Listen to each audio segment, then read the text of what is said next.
hope y'all have an amazing Christmas, an amazing New Year. But we are in the sand this afternoon. It is January 1st, and it is time to get some stuff done. I am doing things a little bit different, trying to change it up. I really want to go sit on the food plot this afternoon. Hadn't had the best luck listening to myself, so I decided to come sit in the woods.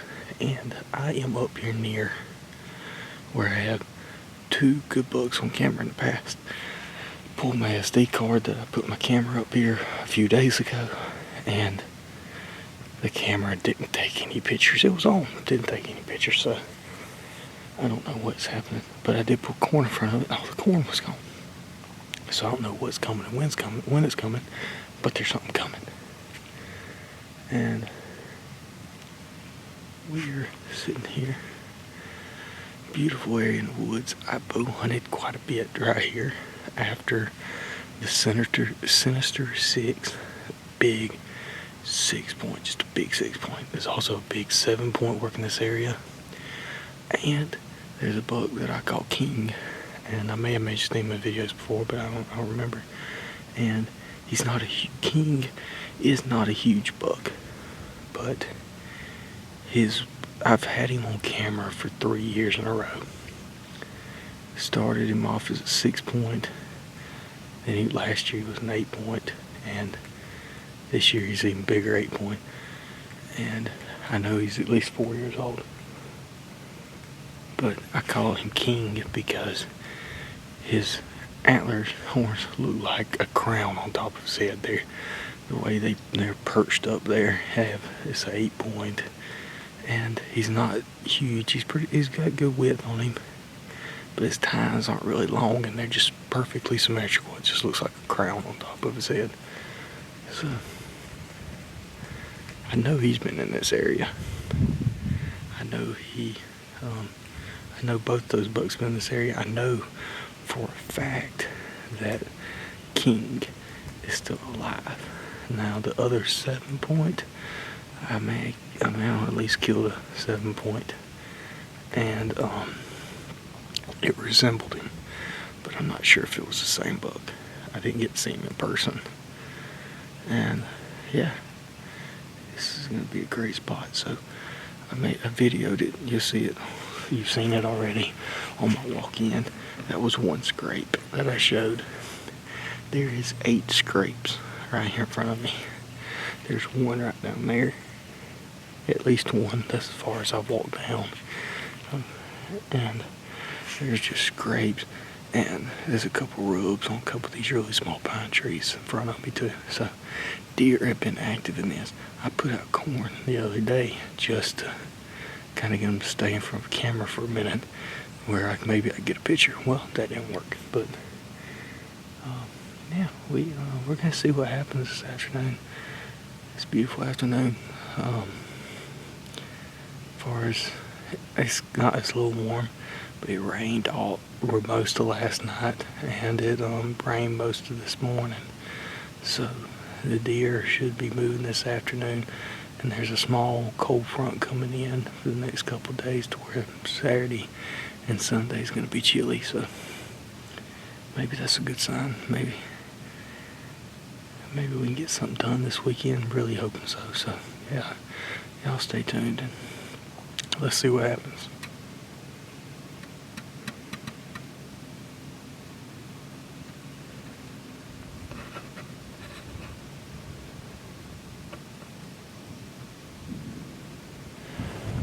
So it's been about an hour.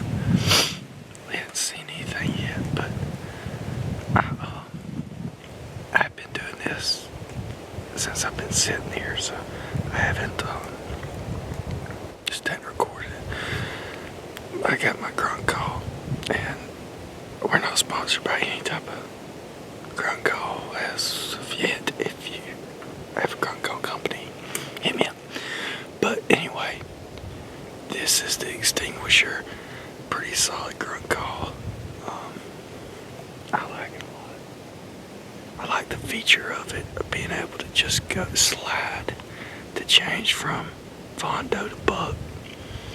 So when I'm using a grunt call around here,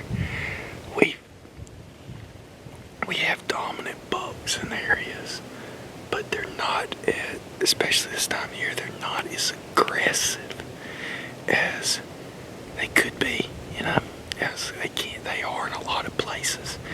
So I use this grunt call on just below doe and kinda in the buck area on it to make it sound like a younger buck. I don't want a buck thinking that there's a really dominant buck in the area, so I try to bring it down from that deeper tone to make it a little bit more inviting, because if a bigger buck hears a younger buck messing around, he may be more apt to go after that younger buck. So I've used grunt call for years, but I normally start it about this time of year. So I started off when I first got in the stand, I did a little bit louder sequence.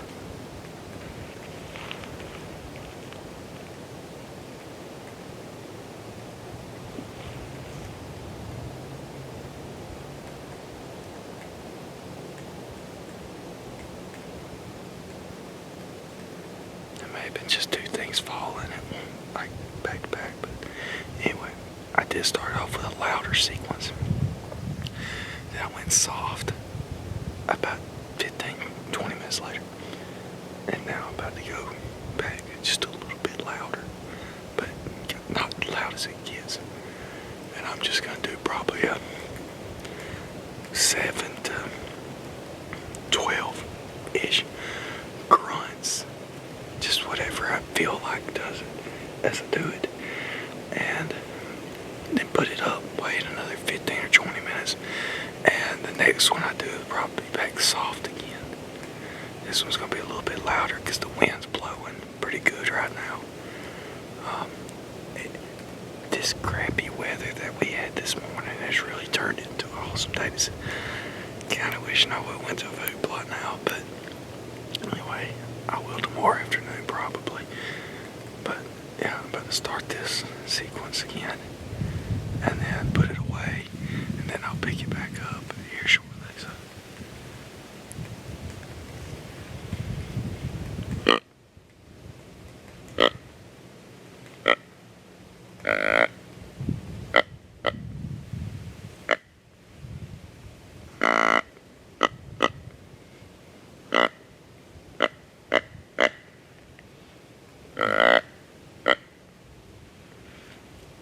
And you don't want to go crazy with it. You just want to kind of, if there's a buck within earshot, just like there's one present. And like I said, he may come in looking to kick that buck's tail, or he may just come in. It's like, what's going on up there? It's just something I like to do, especially as we get into January, where everything's, like, the tension is building. We still got probably 3 weeks till we have 3 weeks till we have to worry about the rut. But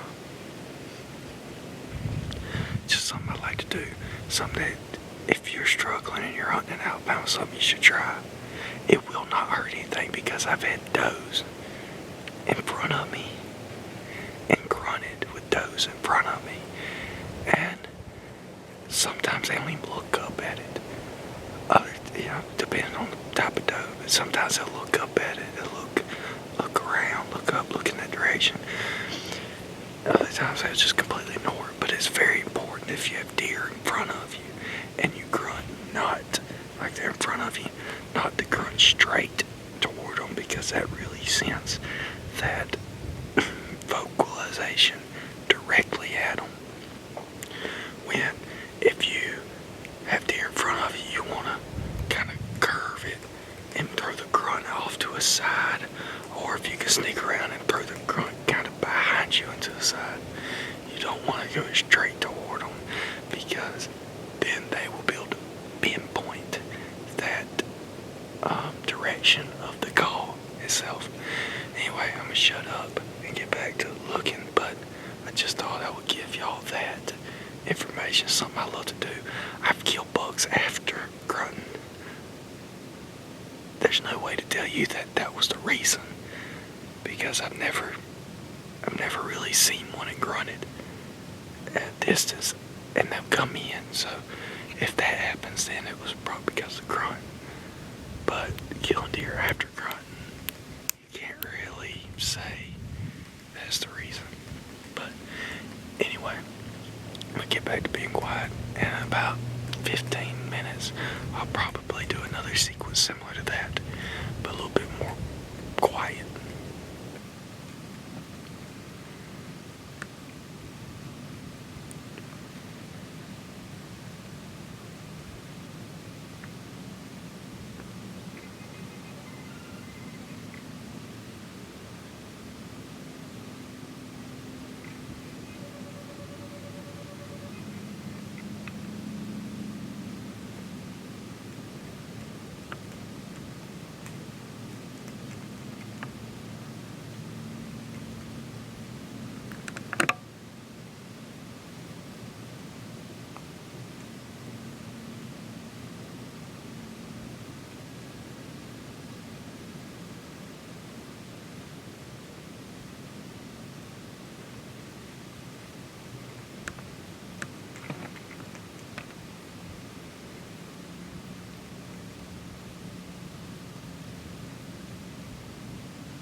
I completely changed my mind.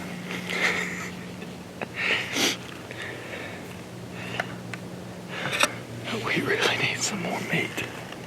And it's right here in dark. That doe was blood. That was a, so I thought it was a spike, but that was a doe. I didn't get a really good fast look at it. I saw it right over there, walked around. That deer should be right there dead somewhere, but there's a deer right there in front of me still.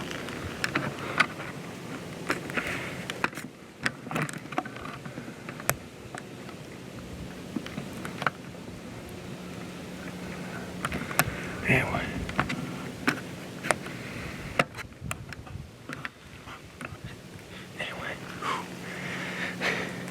We need more meat. And we don't want to, the deadline to shoot does is pretty much coming up all the way until like the last day of the season, that your last hunt. So we need to go ahead and kill one. We're in the woods. It's not going to bother it. I'm on a little dim road right here. That's not an actual road. I'll be able to drive up right here, go in there and grab the deer and not even bother it. And we needed more meat. And that was a good night to do it. I plan on hunting in the morning. Didn't plan on coming back here in the morning because the camera didn't give me any footage. When I ejected shell, it caught my bullet. Or caught the casing. And yeah, it's completely changed my mind what I was going to do. But whenever we needed meat, I really didn't want to shoot a deer. But whenever it presented itself right here at this last little bit of light, I decided, you know what, let's go ahead and do it. Let's get some more meat. And called it good afternoon. I thought she was going to run off there for a little bit. And I heard her go, meh. And I don't do that a whole lot, especially not rifle hunting. But I didn't want to have to fold the camera again whenever I threw my gun up. I saw she was still in frame. She stopped. Got for me to throw my gun up, get on her, and shoot her. She should be right there, not far at all. So,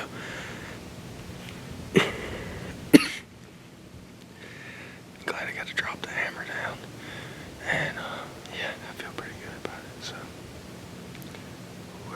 I'm gonna give it a few minutes.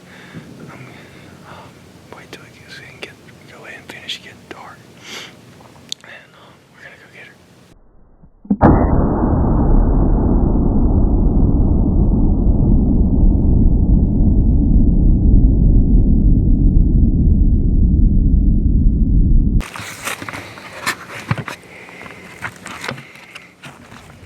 So I'm down and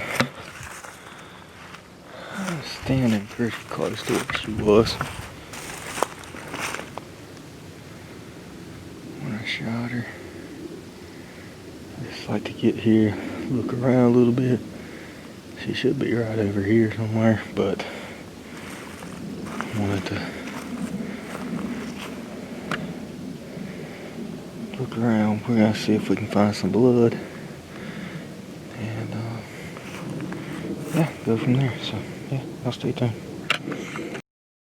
Alright guys, so I got her back. We found her. Kind of weird situation. That I shot her at an awesome angle, right? I'll probably get hate on comments for shooting them quartering away. But listen guys, quartering away 90% of the time, especially bow hunting, is actually a better shot than broadside. You're able to get more vitals, but hate away if you want to. and comment down below if you shoot them quartering away a lot. But quartering away, went in right here, and it did not get an exit, of course, that I found yet. Of course, I do shoot a ballistic tip, so I do still get a lot of it, more often than not, do get a lot of exit. I guess that steep angle, and I'll find more as I get into her for skinning her and stuff, find out exactly where I hit her. But she only ran about 50-55 yards total, but again, only an entrance shot. I did not get an exit wound, so there wasn't a whole lot of blood. But thanks to Josh and a couple other people helping me out, we were able to find her and successfully get her. Shout out to Josh and Miles and somebody else for helping that I can't, not going to mention their name. But we got her, and I was not expecting to do this. I was not going in there with intention of shooting a doe, but at last light, this doe, and there was 2 others, and this was the biggest one of the 3, presented itself, and we needed meat, so I just went ahead and decided to do it. And awesomely, it really didn't affect much. Now looking around, we may have put a little scent in the woods in that location, but it's really not that big of a deal. It probably rain. It's supposed to, I think it's supposed to rain a little bit tonight, before being good for tomorrow. And all it needs is a little bit of rain, or just a day or 2 for that scent to lay away, and then we ought to be good to go. When I was driving back in to go pick her up down that old logging road, there was actually a deer out there, but we just, it just ran away as soon as it saw the truck pulling in. But I did see another deer, and it was a little buck, probably like a 4-point or something. But so we saw that going back in, so the shot itself didn't mess anything up, but the scent may messed up for a day or 2. But good healthy doe, maiden doe, ones I like to shoot the most. Yeah, and it's been a little bit, so I'm about to get her all cleaned up so I can get something to eat and get in bed to hunt in the morning. I appreciate y'all watching. Y'all stay tuned for more, and if you hadn't already, hit that like button and smash that subscribe button.